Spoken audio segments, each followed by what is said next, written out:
ইতিহাসের আদ্যবান্ধব চ্যানেলে সবাইকে আরও একবার স্বাগত জানাচ্ছি। আজ একটি খুব ইন্টারেস্টিং বিষয় নিয়ে আলোচনা করা হবে, যেটি হলো 2024, 2023, 2022 এরকম ইতিহাসের ক্লাস 10 বা দশম শ্রেণীর ম্যাপ পয়েন্টিংগুলো নিয়ে। এই ম্যাপ পয়েন্টিংগুলি থেকে তোমাদের থাকবে 4টি নাম্বার, এবং এই 4টি নম্বর খুব সহজেই আয়ত্ত করে ফেলা যেতে পারে, এবং এই 4টি নাম্বার পরীক্ষাতে খুব সহজেই উত্তর করে আসা যেতে পারে, এবং 4 নাম্বারের 4টে নাম্বারই এখান থেকে কালেক্ট করা যায়। তো বিভিন্ন প্রিভিয়াস ইয়ারের যে ম্যাপ পয়েন্টিংগুলো এসছে, সেই ম্যাপ পয়েন্টিংগুলো নিয়ে আমরা আলোচনা করছি। প্রথমে আমরা 2024 সালের যে ম্যাপ পয়েন্টিং, সেই ম্যাপ পয়েন্টিং 4টে নিয়ে আলোচনা করব। প্রথমে দেখা যাচ্ছে চুয়াড় বিদ্রোহ, অর্থাৎ এই বিভিন্ন বিদ্রোহের এলাকাগুলো থেকে প্রশ্ন এসছে। তো দেখে নাও, চুয়াড় বিদ্রোহ, এবং 2 নম্বর পয়েন্ট ছিল মহাবিদ্রোহের একটি গুরুত্বপূর্ণ কেন্দ্র কানপুর। তো চুয়াড় বিদ্রোহ বেশ কিছুটা এলাকা জুড়ে হয়েছিল, এবং মহাবিদ্রোহ তো ভারতবর্ষের বিভিন্ন জায়গা জুড়ে ছড়িয়েছিল। ভারতবর্ষের বিভিন্ন, বলা হয় উত্তর ভারতের বিভিন্ন জায়গা জুড়ে এই মহাবিদ্রোহের কেন্দ্র এবং এর ব্যাপ্তি ছিল। ফলে মহাবিদ্রোহের কেন্দ্র কানপুর, এবং যে 3 নম্বর পয়েন্ট সেটা হলো দিল্লি, এবং 4 নম্বর পুনর্গঠিত রাজ্য কেরল। তাহলে এই 2024 সালে এই 4টে ম্যাপ পয়েন্টিং, খুব সহজ 4টে ম্যাপ পয়েন্টিং এসছে। একটা হচ্ছে চুয়াড় বিদ্রোহ, 2 নম্বর মহাবিদ্রোহের কেন্দ্র কানপুর, এবং 3 নম্বর মহাবিদ্রোহের কেন্দ্র দিল্লি, এবং পুনর্গঠিত রাজ্য কেরল। এই 4টে গুরুত্বপূর্ণ ম্যাপ পয়েন্টিং এবং খুব সহজ 4টে ম্যাপ পয়েন্টিং এসছে। এরপর আমরা দেখব 2023 সালের যে PYQ ম্যাপ পয়েন্টিং, সেগুলি। এখানে দেখা যাচ্ছে ম্যাপ পয়েন্টিং আসলো মহাবিদ্রোহের কেন্দ্র মিরাট। এই মহাবিদ্রোহ প্রথম শুরু হয়েছিল ব্যারাকপুরে। তো এবং তারপরে মহাবিদ্রোহ প্রকৃতই শুরু হচ্ছে কোথায় না, এই মিরাটে 10ই মে শুরু হচ্ছে। তো মহাবিদ্রোহের কেন্দ্র মিরাট আমরা দেখলাম। এরপর সাঁওতাল বিদ্রোহের এলাকা। সাঁওতাল পরগনা জুড়ে বেশ কিছুটা অংশ জুড়ে এই বিদ্রোহের ব্যাপ্তি ছিল। ফলে এখানে বলা আছে সাঁওতাল বিদ্রোহের এলাকা। এখানে মহাবিদ্রোহ থেকে যদি ম্যাপ পয়েন্টিংগুলো থাকছে, তাহলে সেটা পয়েন্ট ধরে থাকবে, অর্থাৎ কানপুর, দিল্লি, মিরাট, অযোধ্যা, এইরকম পয়েন্ট ধরে। কিন্তু যখন সাঁওতাল বিদ্রোহ বা চুয়াড় বিদ্রোহ, এই যে বিদ্রোহগুলো থাকবে, এই যে পয়েন্টিংগুলো, এখান থেকে আমাদের এলাকা ধরে পয়েন্ট আউট করতে হবে।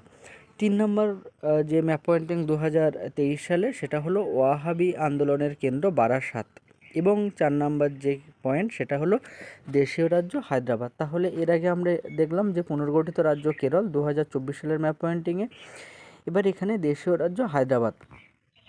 তাহলে দেশীয় রাজ্য হায়দ্রাবাদ, দেশীয় রাজ্য জম্মু কাশ্মীর, এবং পুনর্গঠিত রাজ্য কেরল, এবং দেশীয় রাজ্য জুনাগড়। এই যে পয়েন্টিংগুলো, এই পয়েন্টিংগুলো আমাদের খেয়াল রাখতে হবে।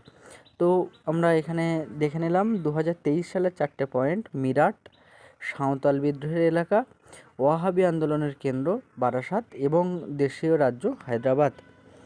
2022 সালে এবার আমরা দেখি যে কোন কোন ম্যাপ পয়েন্টিংগুলো এসেছিল। নদিয়া। এই যে আমরা শহরের ইতিহাস বলে একটা পয়েন্ট পড়েছিলাম, তোমাদের প্রথম অধ্যায় থেকে ছিল। তো সেখানে নদিয়া শহরের বিভিন্ন বিষয়গুলো ছিল। তো এই শহর নদিয়া। 2 নম্বর পয়েন্ট ছোটনাগপুর।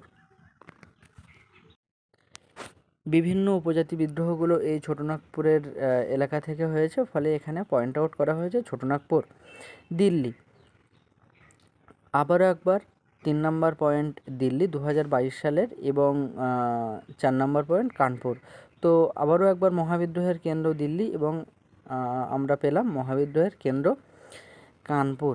তো এই দিল্লি, কানপুর, অর্থাৎ মহাবিদ্রোহের যে বিভিন্ন কেন্দ্রগুলো, এইগুলো আমরা বারবার দেখছি রিপিট হচ্ছে। এরপরে চলে আসা যাক 2020 সালের প্রশ্ন। যেহেতু 2022-এর পরে আমরা দেখছি 2021, অর্থাৎ 2022 সালের আগে 2021 সালের কোনো রকম পরীক্ষা হয়নি করোনা টাইম পিরিয়ডে, এই কারণে আমরা চলে যাচ্ছি 2020-তে। ওয়াহাবি আন্দোলনের কেন্দ্র বারাসাত। আবারও একবার ওয়াহাবি আন্দোলনের কেন্দ্র বারাসাত। এই ওয়াহাবি আন্দোলন আরবে শুরু হয়েছিল এবং পরবর্তীকালে দিল্লিতে এবং উত্তরপ্রদেশের রায়বেরেলির সৈয়দ আহমদ বিস্তার করেছিলেন এবং বারাসাতে ওয়াহাবি আন্দোলন তিতুমিরকে কেন্দ্র করে গঠিত হয়েছিল এবং তিতুমির বারাসাত বিদ্রোহ একজন গুরুত্বপূর্ণ সদস্য ছিলেন। ফলে এই পয়েন্টটাকে এখানে রাখা হয়েছে। নীল বিদ্রোহের কেন্দ্র যশোর। এই নীল বিদ্রোহের কেন্দ্র যশোর, এখানে নীল বিদ্রোহকে কেন্দ্র করে যে গুরুত্বপূর্ণ একটা টপিক আমাদের পড়ার জন্য রাখা হয়েছিল, সেখান থেকে এই নীল বিদ্রোহের কেন্দ্রটি রাখা হয়েছে। 3 নম্বর পয়েন্ট, 1857 খ্রিস্টাব্দের মহাবিদ্রোহের কেন্দ্র মিরাট। আরও একবার এই মিরাটটাকে আমরা পেলাম। এবং 4 নম্বর পয়েন্ট রাখা হয়েছে পুনর্গঠিত রাজ্য। 1960 খ্রিস্টাব্দে যে রাজ্যটি গঠিত হয়েছিল মহারাষ্ট্র এবং গুজরাট। তো এই যে মহারাষ্ট্র এবং গুজরাটের মধ্যে এখানে মহারাষ্ট্রটাকেই রাখা হয়েছে। অর্থাৎ পুনর্গঠিত রাজ্য থেকে আমরা দেখছি ভ্যারাইটির প্রশ্ন। একবার কেরল দেখলাম, হায়দ্রাবাদ দেখলাম এবং মহারাষ্ট্র দেখলাম। চলে আসা যাক 2019 সালের প্রশ্নে। সাঁওতাল বিদ্রোহের এলাকা। এই সাঁওতাল বিদ্রোহের এলাকা আমরা আরও একবার রিপিট পেলাম। 2 নম্বর পয়েন্ট, বারাসাত বিদ্রোহের এলাকা। অর্থাৎ এই সাঁওতাল বিদ্রোহের এলাকা এবং বারাসাত বিদ্রোহের এলাকা আমরা আরও একবার রিপিট পেলাম। 3 নম্বর পয়েন্ট দেখে নাও, নীল বিদ্রোহের কেন্দ্র যশোর। আরও একবার আমরা পেলাম নীল বিদ্রোহের কেন্দ্র যশোর। এবং 4 নম্বর পয়েন্ট হায়দ্রাবাদ। তাহলে আমরা দেখছি এই যে দেশীয় রাজ্য হায়দ্রাবাদ বা নীল বিদ্রোহের কেন্দ্র যশোর, এরকম বিভিন্ন পয়েন্টগুলো পরপর রিপিট হচ্ছে। চলে আসা যাক ম্যাপ পয়েন্টিংয়ের লাস্ট সাল 2018 সাল। এই সালটিকেই আমি শেষ রাখলাম। তো চুয়াড় বিদ্রোহ এর কেন্দ্র, প্রথম পয়েন্ট হচ্ছে চুয়াড় বিদ্রোহের কেন্দ্র। তো আমরা এর আগেও একবার চুয়াড় বিদ্রোহের কেন্দ্র বলে একটা পয়েন্ট পেয়েছি। 2 নম্বর পয়েন্ট মুন্ডা বিদ্রোহ।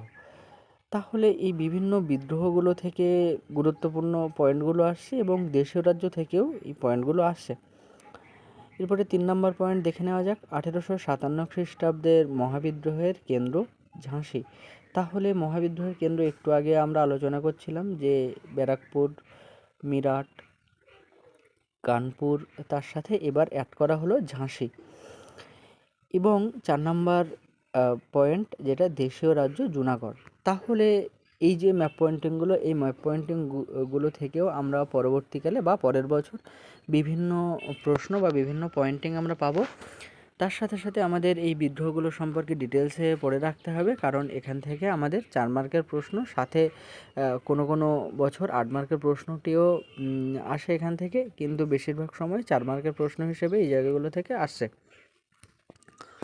তো খুব মজাদার একটি টপিক আমরা দেখলাম এবং সবাইকে বলবো যে তোমরা চ্যানেলটাকে সাবস্ক্রাইব করে পাশে থাকো এবং বিভিন্ন সময় এরকমই কিছু মজাদার টপিকগুলো নিয়ে আলোচনা করা হবে আমাদের এই চ্যানেলে, এবং এটি তোমরা বন্ধুদের সাথেও শেয়ার করবে এবং লাইক করবে। অবশ্যই তোমরা কোন বিষয়গুলো নিয়ে ভিডিও পেতে চাও সেটা কমেন্টে জানাতে ভুলবে না। দেখা হচ্ছে পরের ভিডিওতে। বাই।